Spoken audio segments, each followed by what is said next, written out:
भैया उस अतिथि के लिए आप किसी की हत्या करके क्यों पाप के भागी होते हो? ऐसे लोगों को लात मार करके दूर करना चाहिए।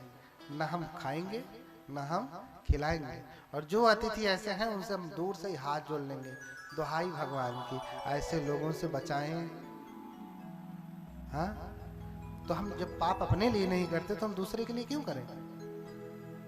हाँ, आहुनेयो पाहुनेयो दक्षिणेयो, और दक्षिणा देने योग्य, दान देने योग्य। इतना ही नहीं, अंजलि करनियो, हाथ जोड़ करके प्रणाम करने योग्य हैं। क्यों क्यों प्रणाम करने योग्य हैं? क्योंकि अनुत्तरं पुण्य खेतन लोकसाति, अनुत्तर पुण्य के खेत हैं। खेत समझते हैं ना? अच्छा, किस खेत में बढ़िया फसल होती है? हाँ, किस खेत में बढ़िया फसल होती है? जो बंजर है, जिसमें कंकड़ पत्थर है, जिसमें घास फूस है, नहीं ना? जो बढ़िया है, उपजाऊ है, मिट्टी भुरभुरी है, कोई कंकड़ पत्थर नहीं। जिस खेत की मिट्टी अच्छी है उसमें फसल अच्छी होती है। तो अच्छी फसल चाहिए तो अच्छे खेत में बीज बोना पड़ेगा। इसलिए भगवान ने कहा अनुत्तरं पुण्य खेतं लोकसाति। हाँ, इसलिए बुद्ध कहते हैं कि ये अनुत्तर पुण्य का खेत है। ऐसा खेत जहां आप जरा सा भी पुण्य करेंगे ना तो 100 गुना होकर के मिलता है। 100 गुना करके मिलता है। आगे भी बुद्ध ने कहा कि मासे मासे सहस्रेन यो यजेत सतम समम एकंच भवितानं मुहूर्तमपि पूजये सायो पूजना सेयो संघम यमचिवस सतम। कह रहे हैं कि कोई महीने महीने भर यज्ञ करे। क्या करे? महीने महीने भर यज्ञ करे, और उस यज्ञ में 1000 का समर्पण की धनराशि खर्चा करे। आज से 2500 वर्ष पहले कह रहे कि हर महीने खर्चा करे, और यज्ञ में 1000 रुपए खर्चा करे, ऐसे समझिए। तो आज से 2500 वर्ष पहले 1000 रुपए आप करोड़ों रुपए हो जाएंगे। हर महीने में इतना पैसा खर्चा करे, और ये क्रिया 100 वर्ष तक करे। महीने में एक बार यज्ञ, 1000 रुपया लगा करके किया हुआ यज्ञ, और कब तक करता है? 100 वर्ष तक करता है। तो कह रहे हैं कि एकंच भवितानं मुहूर्तमपि पूजये। एक भावित चित्त वाले, यानी जिसका चित्त भगवान बुद्ध की भावित, जिसने भावना किया है, साधना किया है, उसकी पूजा एक क्षण के लिए आपने कर लिया ना, मुहूर्त में, मुहूर्त भर के लिए। ब्रह्म मुहूर्त का नाम सुना है? वही मुहूर्त, उसी में से मुहूर्त शब्द जो है, एक क्षण के लिए अगर कोई शीलवान व्यक्ति की पूजा करे तो कह रहे कि उसकी पूजा, एक क्षण की पूजा 100 वर्ष के किए यज्ञ से ज्यादा फलदायी होती है। बोलिए भगवान बुद्ध की। यही बात जब बुद्ध कहते हैं तो लोग, हमारे अपने लोग जो तथाकथित अपने आप को बौद्ध कहते हैं, कहते भगवान बुद्ध ने यज्ञ का विरोध किया। इनका भगवान बुद्ध किसी का भी विरोध नहीं करते। भगवान बुद्ध कह रहे हैं कि तुम्हें लाभ कहाँ ज्यादा है और तुम्हें फायदा कहाँ ज्यादा है। भगवान बुद्ध ऐसा नहीं कह रहे कि तुम इनको मत मानो उनको मत मानो। नहीं, सिंह सेनापति आया, निंगंठ का यानी महावीर स्वामी का शिष्य, जो भगवान के बुद्ध के वचनों से प्रभावित हुआ तो भगवान का श्रावक हो गया। ऐसे जीवक भी भगवान बुद्ध का श्रावक हो गया। फिर भी भगवान बुद्ध कह रहे हैं कि देखो, तुम्हारा घर जो है सदियों से, कई पीढ़ियों से जैन साधु संतों के लिए प्याऊ की तरह रहा है। यानी जब भी आते रहे हैं उनको भोजन पानी मिलता रहा है। अब तुम बुद्ध को मानने लगे हो तो कल से ऐसा मत कह देना कि चलो जाओ हम तो बुद्ध को मानते हैं, यहाँ भोजन पानी नहीं मिलेगा, चलो निकलो। ऐसा नहीं, उनको भी भोजन पानी देना। ऐसा बुद्ध कहने वाले किसी का विरोध क्यों करेंगे? बुद्ध किसी का विरोध नहीं करते हैं। बुद्ध बताते हैं कि तुम्हारे लिए ज्यादा फलदायी क्या है। कम समय में ज्यादा फल देने वाला क्या है? बोलिए भगवान बुद्ध की, भगवान बुद्ध की। इसलिए हम संघ के पास आते हैं कि संघ की हम पूजा करते हैं। चैत्य की पूजा करके, संघ की पूजा करके हम पुण्य अर्जन करते हैं, पुण्य प्राप्त करते हैं। इतना ही नहीं, दूसरा पुण्य जो कहा, जब हम संघ के पास आते हैं तो क्या करते हैं? हम धर्म का श्रवण करते हैं। कालेन धम्म श्रवणं, समय समय पे क्या करना? धर्म का श्रवण करना, समय समय पे धर्म को सुनना। अरे ज्वलते चलते विप्रकृतः पनंगः फणाम कुरुते। आग जलाते हैं ना, आग हो, अभी सर्दी का समय है, खूब आग, खूब लकड़ी का चैला जला रहे होंगे ना। चैला जलते जलते क्या होता है? कम हो जाता है, धुआं धुआं करने लगता है। तो फिर उसे आप क्या करते हैं? झकझोर करके फिर से रखते हैं और फिर से जलने लगता है। इसलिए समय समय पर ये धर्म सुनना चाहिए। धर्म सुनना माने आपको झकझोर करके फिर से रख दे और फिर आप धर्म की अग्नि में प्रज्वलित हो उठे। इसलिए धर्म का श्रवण बार बार करना चाहिए, समय समय पर करना चाहिए। कालेन धम्म श्रवण। तो हम संघ के पास क्यों आते हैं? हम ये कथा सुनने के लिए आते हैं। आगे बताऊंगा कि सुनने से लाभ क्या है। सुवर्णता, सुसरता, सुसंतान, सुरूपता, आधिपत्य च परिवारो सब मीतेन लभते। कल व्याख्या करूंगा, कल इसकी व्याख्या करूंगा। हाँ, बोलने लगता हूँ तो भगवान थोड़ा शक्ति देने लगते हैं कि बोलो। और जहाँ ऐसे गुरु बैठे हो तो उनका आशीर्वाद अपने आप काम करने लगता है। कल बताऊंगा कि जो आप सौंदर्य प्राप्त करना चाहते हैं तो कैसे प्राप्त होता है। सुंदर शरीर, बढ़िया, आजकल फिगर बनाने में बहुत लोग क्या क्या कर डाल रहे हैं, बन ही नहीं रहा है।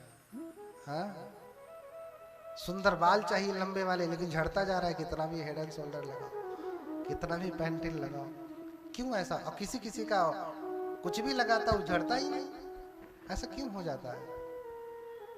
हाँ, किसी किसी के पास गोरी चमड़ी है लेकिन इतना बड़ा बड़ा दांत है, अब सुंदर लगेगा?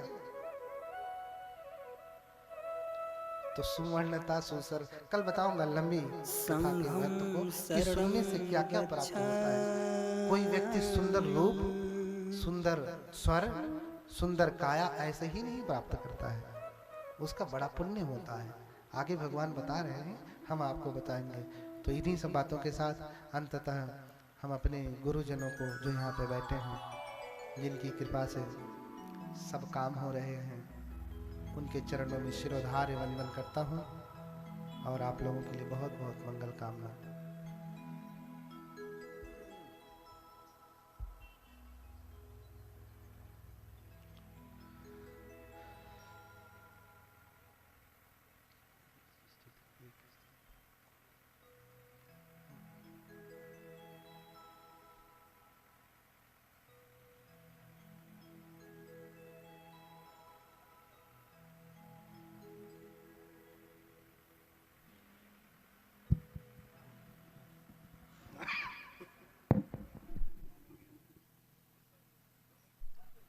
हेलो। भगवान बुद्ध की करुणा हो।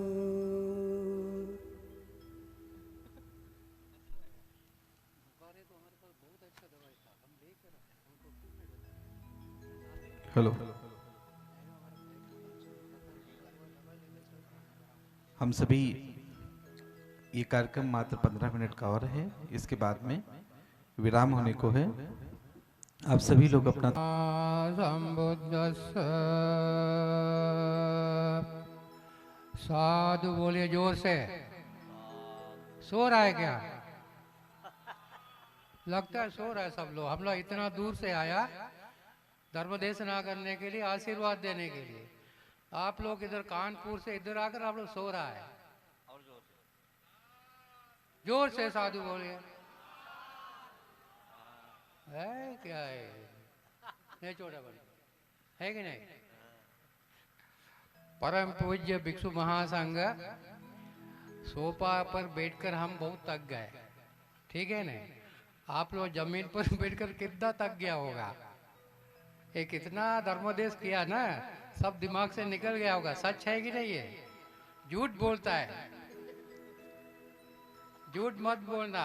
सबसे पहले पानातिपाता दिना दाना कामेश मिच्छाचारा मुसावादे सुरा में 5 से ग्रहण किया ना, तब झूठ क्यों बोलता है? नहीं, देखिए हम तो श्रीलंका में पैदा हुआ है, ठीक है ना? हमारा हिंदी में कुछ गड़बड़ हो गया तो माफ करना, ठीक है ना? एक गुरुजी हिमाचल में वो बर्फ गिरता है ना, बर्फ बहुत अच्छा सेव होता है ना इंडिया में, वही जगह से वो गुरुजी हिमालय है ना, हिमालय कैलाश पर्वत सुना कि नहीं सुना? उसी जगह का गुरुजी है। वो जगह वो गुरुजी क्या नाम है, क्या नाम है, वेस्ट में क्या, बंगाल से नहीं, बंगाल से सतीश दीपंकर का, सतीश दीपंकर बंगाल का है ना, सतीश दीपंकर का बहुत बड़ा विद्वान बनते था, ठीक है ना? आप ही सब लोग तो इधर का है, कितना अच्छा संयोग है? सब लोग सोचा लंका का सभी हाथ में रावण का होगा, नहीं, झूठ कथा है, झूठ है, कुछ भी नहीं है। लंका में रावण का कोई नाम निशाना नहीं है। लंका है ना, है इधर इंडिया में एक तो ग्रंथ है, ग्रंथ का नाम हम नहीं लेंगे। बोला लंका को रावण ने जलाया, ठीक है ना? सोने का लंका। अरे बिक्कू, सोना कहाँ जलता है? सोना जलता नहीं ना, नहीं जलता है, सोना नहीं जलता है, उधर से है झूठ ही एकदम खत्म हो जाता है, झूठ है। हम लोगों के यहाँ जो राजा अशोक था, आप लोगों का देश का है ना, है? अपना पुत्र महामहेंद्र को भिक्षु बनाकर श्रीलंका को भेजा। उस समय हमारा देश का राजा उसको क्या बोलता है, वो हिरण को मारने के लिए क्या बोलता है उसके लिए, दान क्या है, हिरण को मारने के लिए, हाँ, शिकारी बनकर जंगल में घूम रहा था, ठीक है ना? तो राजा देखा एक तो पीला कपड़ा पहन के खून आया, कभी जिंदगी भर नहीं देखा है। आप लोग कहां से आया? महामहेंद्र ने बोला समना मयंग महाराज दम्म राजा सावका तुम्हें अनुकंपाय जाम्बूदीपाइदागत।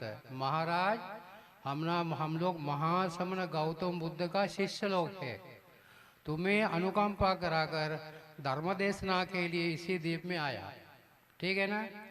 हम भी उसी देश से आप लोगों को अनुकंपा कराकर इसी देश में आया, ठीक है ना? अभी हम ये बंदे लोग, लामा लोग, गुरुजी बहुत अच्छा धर्म देशना किए, हम भी कुछ सीखा है, हम भी सुन रहा था सभी से, हम भी कुछ सीखा है। लेकिन हम छोटी सी बात बोलेंगे, उसमें कोई फिलोसफी नहीं है, ठीक है ना? फिलोसफी नहीं है, हम तो प्रोफेसर नहीं है, इसलिए फिलोसफी हम नहीं बोल सकता है। आप क्यों देख रहे हैं हमारी बात? ये तो प्रोफेसर है ना। तो बुद्ध ने लिखा है ब्रह्माति माता पितरो पुब्बाचर्या च उच्चरे आहुनेया च पुत्ताना पजाय अनुकंपका, ठीक है ना? महाब्रह्म को हम लोग देखा नहीं है, लेकिन धर्म में लिखा है माताजी पिताजी मने महाब्रह्म है, ठीक है ना? देखो सुनो, नहीं तो ये बनते को क्या देखना है, उसको देख रहा है, ये देख रहा है, क्या देख रहा है उसको? खुद बेवकूफ आदमी इतना दूर से आकर इसको क्या देखना है, क्या बताइए? इसलिए तो बिल्कुल पागल है आप लोग। तो ब्रह्मादि माता पितरो, यदि ब्रह्म को नहीं देखा, घर के अंदर ब्रह्म है, कौन है? माताजी पिताजी है, ठीक है ना? जो ब्रह्म के गुण है 4, मित्ता, बोलो, मित्ता, करुणा, मुदिता, उपेक्षा। वो महाब्रह्म है ना, उसके अंदर ये 4 गुण होता है। ये 4 गुण माँ बाप के अंदर होता है, इसलिए बुद्ध ने बताया, सर्ववाक्य बुद्ध ने बताया, ब्रह्माति माता पितरो। ठीक है ना? क्या बोला? बोलो तो, सब लोग बोलो। ब्रह्माति, ठीक से बोलना, नहीं तो हम आगे नहीं बढ़ेंगे। ब्रह्माति माता पितरो पुब्बाचार्या च उच्चरे। देखो